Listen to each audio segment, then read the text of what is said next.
ఆఫీసర్స్తో, ED works అంటే department హెడ్స్తో మాట్లాడడం జరిగింది. వారు ప్రజెంటేషన్ కూడా మాకు అవగాహన కల్పించేటట్టుగా ప్రజెంటేషన్ కూడా ఇవ్వడం జరిగిందని చెప్పేసి ఈ సందర్భంగా తెలియజేస్తున్నాం.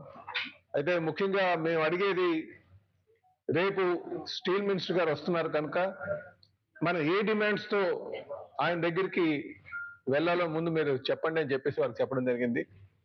అలాగే ఎంప్లాయీస్కి ఎప్పుడు శాలరీ ఇస్తారని చెప్పేసి రెండో విషయం మాట్లాడడం జరిగింది.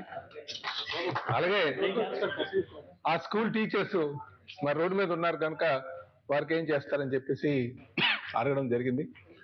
వాటిలో ముందుగా వారు చెప్పింది ఏంటంటే, రేపు స్టీల్ మినిస్టర్ వస్తున్నారు కనుక ఈ ప్లాంట్ ని వెట్ లీజింగ్ అంటే ఉన్నటువంటి ఫెసిలిటీస్ అన్ని కూడా సేల్ కి లీజ్ చేస్తే మనకి ఇది ఒక ఆప్షన్ ఉందని చెప్పేసి వారు చెప్పడం జరిగిందండి. రెండవది, మనకి ఏదైతే కొంచెం లెటర్ ఆఫ్ కంఫర్ట్ అని చెప్పేసి అది స్టీల్ మినిస్టర్ దగ్గర నుంచి రిక్విజేషన్ తీసుకొని మినిస్టర్ ఆఫ్ ఫైనాన్స్ ఎక్సలెన్స్ ఇస్తే సుమారు 3,000 కోట్ల రూపాయలు మనకి కొంత అమౌంట్ వస్తుంది. అలాగే ఎన్ఎండిసికి కొంత ల్యాండ్ కానీ లీజ్ చేస్తే అదొక 1,500 కోట్ల దాకా వస్తుందని చెప్పారు. తర్వాత కొంచెం ఏమైనా ల్యాండ్ సేల్ చేస్తే మన దగ్గర ఉంటూ డెసెట్ లో 1,000 కోట్లు రావడానికి ఆస్కారం ఉందని చెప్పేసి వాళ్ళు చెప్పడం జరిగింది. ఇది కాదు, మనం ఎంత అడుగుదాం, స్టీల్ మినిస్టర్ గారు వస్తున్నారు కదంటే ముందు ఈ 3,000 కోట్ల రూపాయలు ఇప్పిస్తే బాగుంటుందని చెప్పేసి లెటర్ ఆఫ్ కంఫర్ట్ దశగా వెళ్ళాలని చెప్పేసి వారు చెప్పడం జరిగింది. దాని మీద ఖచ్చితంగా మాట్లాడి రేపు ఆయన ముందు పెట్టడానికి చెప్తామని చెప్పాము. దీంతో పాటు స్టేట్ గవర్నమెంట్ ఎటువంటి సపోర్ట్ మీకు కావాలంటే, ఇప్పుడున్నటువంటి గంభీరంలో ఉన్నటువంటి మైన్స్, అలాగే సరిపల్లిలో ఉన్నటువంటి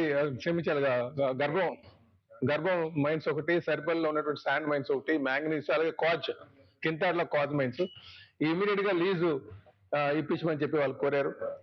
అదే కాకుండా స్టేట్ గవర్నమెంట్ నుంచి ఈ పవర్ మనకు ప్రతి నెల 100 crores మనం కట్టాల్సి వస్తుంది.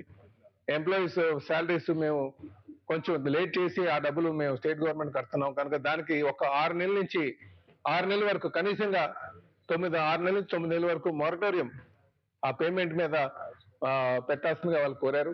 ఖచ్చితంగా స్టేట్ గవర్నమెంట్ తో మాట్లాడి ఈ పనులు చేపిస్తామని చెప్పేసి వాళ్ళకి చెప్పడం జరిగింది. ఇది కాకుండా ఇంకా మన ఏమైనా సేల్ ప్రొడక్ట్స్ సేల్ కి అంటే స్టీల్ కొనడానికి ఏమైనా స్టేట్ గవర్నమెంట్ నుంచి చేయడానికి ఆస్కారం ఉంటే అది కూడా చేస్తామని చెప్పేసి స్టేట్ గవర్నమెంట్ అష్యూరెన్స్ ఇవ్వడం జరిగింది.